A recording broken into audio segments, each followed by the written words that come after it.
I'm LonnieHolley414. I'm an artist. I started my work in 1979. I started working with foundry materials. It was the sandstone that they used for the inner core liner of the mold for the iron. I had started making baby tombstones out of the core sand.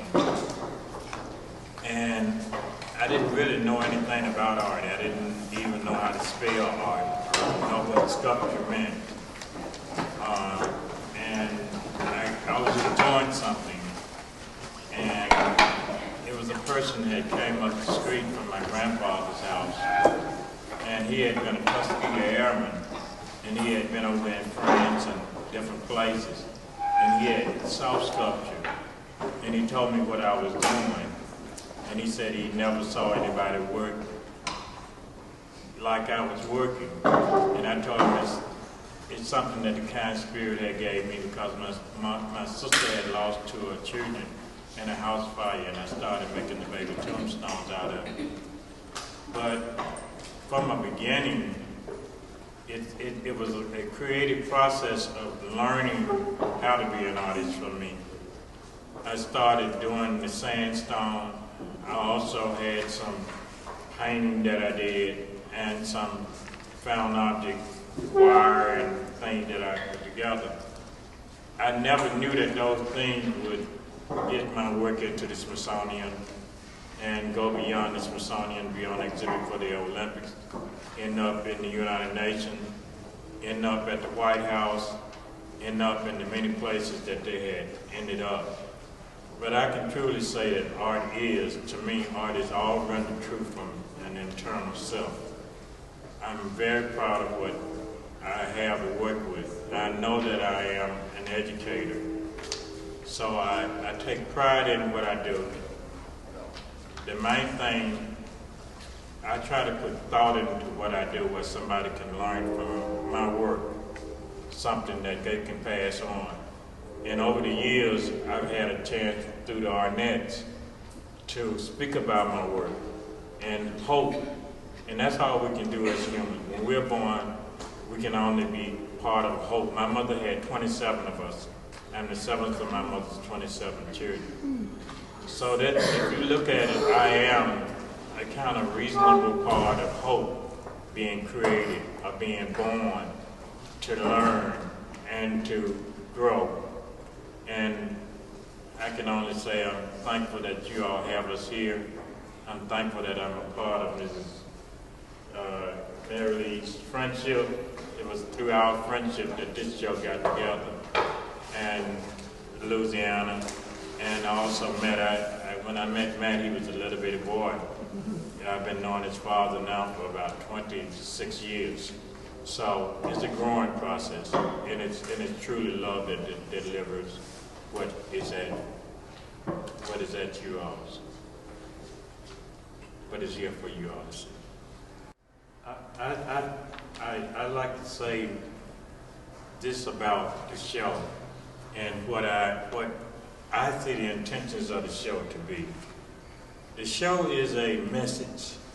It's like each quilt is a messenger.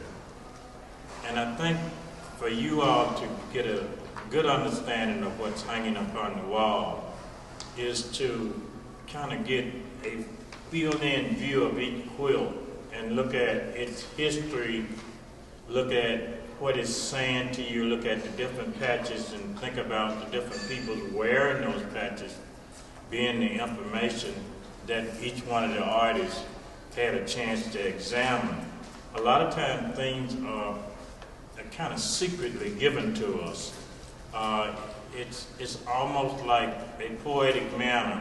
We have to decipher it, we have to understand it, and we have to then go and tell it over the mountain, as one would say. I think the information that this show has for us, it's so powerful. What it has for me, it sometimes makes me want to cry, because it looks like the Spirit is still speaking to us, if you believe in the Spirit. And I do believe in the Spirit. Spirit is, as I say, art is. all rendered truth, internal self. It has to come from somewhere. If you look at my work started with honoring my grandmother. This piece about the post with the rubber on it and the quilt pieces on it. But it worked its way into saying, tell them about my house. That the house I lived in wasn't fully insulated. It had cracks in it. So this piece of wood that I have there showing you the cracks and showing you somebody trying to put paper on the wall to seal the cracks up. And the quilts are there. And around the bedpost, the quilt is there showing that sometimes the way that the quilt was draped or the way it hung off the bed would be protection to keep the kids from hurting themselves. So it's about, can you read our art? Are you interested in reading our art? Will you go and tell it over the mountain? Will you just take this in and go outside and say, well, I don't want nobody else to know about it? But it's something that you can't hold in. I think you all should have a PBS audience to come in here. Or either have school kids to just come in and observe and then get some feedback from them. Because otherwise you're not delivering the message like it needs to be delivered. I'm not trying to tell you how to do your job, but in a sense I'm trying to get you to that point of where, you know, when we was young, we went to church, we learned. And that was for us to take this example, and I think this stuff is biblical. Really, if you look at it, it's the last end of the Bible. It's after Revelation. It is the truth. It is a softener. It is a healer. It is her passion for her grandmother's and showing appreciation to her grandmother. It's appreciation to her mother-in-law. Her appreciation to her mother. So it's us saying, this is what Grandpap did. This is what, and again, Support of the Burning Spirit is talking to you about waste. Are we wasting too much? Do we know what we're wearing? Do we know what we are infiltrating our environment with? If our house catch on fire, half of you all got nylon, rayon, crayons, and plastics and all these other things that will kill you instantly. You can't even get out of it. But we're not studying our habitats. The only thing that I try to do as an artist, and I'm not trying to be a preacher. My mother had 27 of us, 20 children after me. I got a chance to study them. I got a chance to watch them. I watch humans. I watch how you act, whether you want me to or not. I have to look at you. I have to leave here saying, this is how they treated us. This is how this woman over there ignored me. But it's in my mind. I don't have to tell nobody you ignored me. But in a sense, we are observers of each other. And I think we are one of the greatest part of society. I'm saying we're in the 21st century. I did a piece, and sorry, it's a title. I did a piece called Cold Titty Mama.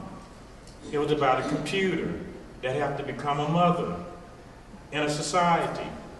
And that's what we're depending on, a computer being our mother, getting our children up, ringing our alarm clocks, firing us if we don't get there on time. And I'm sorry your highways are congested. And I'm sorry that faults happen like that. But these are the things, if you look at Soul Strong D, if you look at the latest books, and you look at the books that is offered to us, the information that is there for you is there for you to take, because you all are the ones that's here. Nobody else is not in this. This is an institution. I think this is the greater part of any society's institution. It's called a museum. And I'm trying to make you all proud of you all's job. As you volunteering, it's okay. I give every day. I give every second. And I don't think small, I think in the zillions. Because I can hold a zillion grains of sand in my hand and I can pass it out and waste it in each child's hand. We must think beyond small numbers. We must appreciate our life while we have it. It's given to us second by second. And if you can appreciate it, it says study to make yourself approval. Am I quoting the Bible to you all? He said, well, then he must have got his Sunday school lesson down pat. I did. My grandmother was just like that.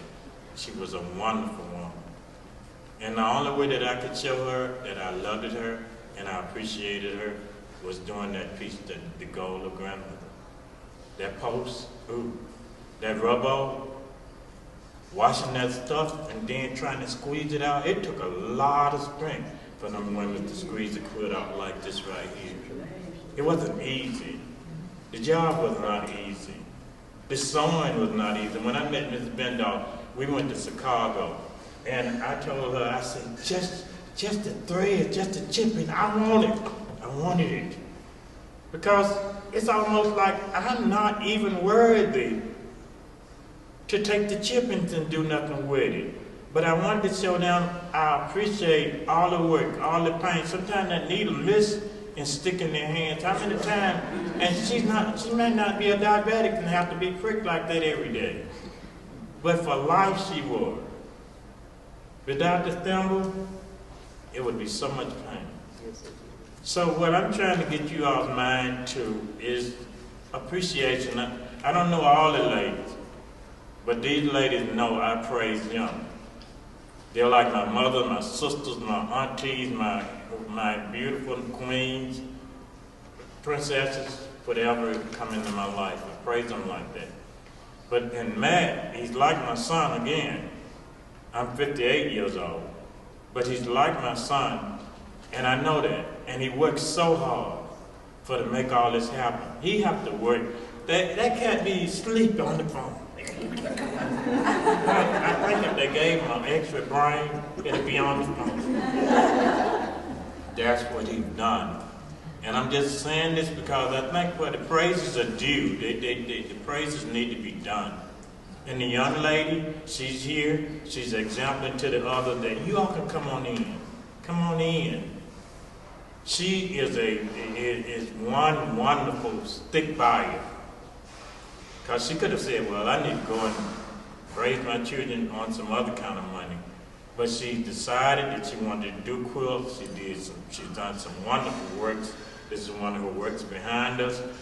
Is that right? Okay. But I didn't want to be wrong. But the whole thing is, I know I'm talking a lot, but I try to be speaking a lot for a lot of people at this short period of time that we have to spend together. And when we get up and walk around and see, especially support of the burning spirit, that's what I'm talking about. That big roll of paper. Who is going to datify it? Who's going to take that information and put it on paper for us to have a better understanding of it? If you all are not writing it right now, if you don't go home and put it in your little bitty memoirs or your journal, that I saw it in this museum and I almost cried because of what this man said. Tell it over to them. You want something to put on your website? Put that on there and have them to read. I bet you get some response out of it. And it's going to be very positive. And I thank you all for listening again to what I have to say about these quilts and my work and Mr. Dow's work. Oh, I didn't say very much about Mr. Dow. That is a hard-working man. He's very shy. He don't like to get out in the midst of people.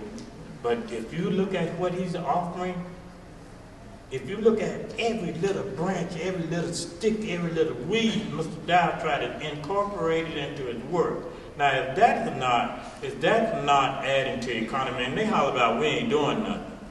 They say we self-taught, we outsiders and all this other stuff. But all the things that we have added to the economy by our works alone is better than recycling. It's greater than recycling. I was looking at the news last night, all of California burned. We need artists like myself and Mr. Dow to go out there and show them how. Mr. Dow and I and some other people went to New Orleans a year after Katrina, and we looked at the condition. And we worked. We went into the houses. We went into the schools. Those people there is in turmoil. And the kids are fighting each other over property matters. Who killed who or why this reason. It's like they don't know why what went down. But Russ went down. Russ.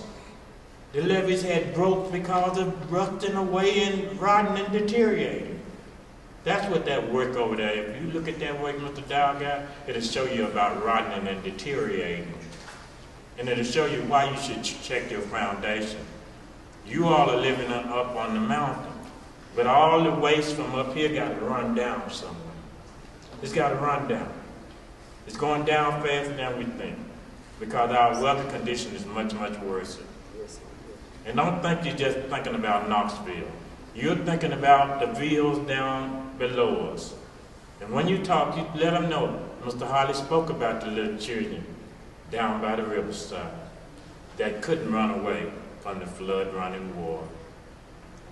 I told a little girl, I wear this heart. He said, why, the reason this stuff here is not only my protector when I'm cutting the stone, but it's also memories of what little children have given me.